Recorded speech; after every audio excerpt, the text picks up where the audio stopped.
மாதம் நீங்கள் வேலைக்கு போயிட்டீங்கன்னா உங்களை அப்படியே டோட்டலாக மாற்றிடுவாங்க. சத்தியமாக மாற்ற முடியும். நான் அச்சு மாற்ற முடியாதுன்னு அச்சு சொல்லுவேன்.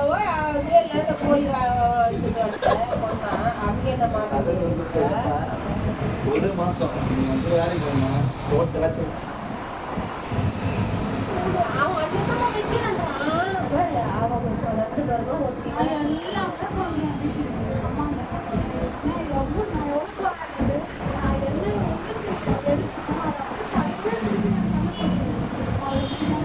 எனக்கு இது எப்போ நம்ம தெரியுமா நீங்கள் 2 பேரும் என்ன பண்ணுறது நீங்கள் யாரை நீங்கள் வச்சு தெரியுமா அதுக்கு முன்னாடி அவங்க நான் பேசணும் பேசணும் அப்போ தான் அதுக்கப்புறம் தான் அவங்கள பார்த்து நம்ம கை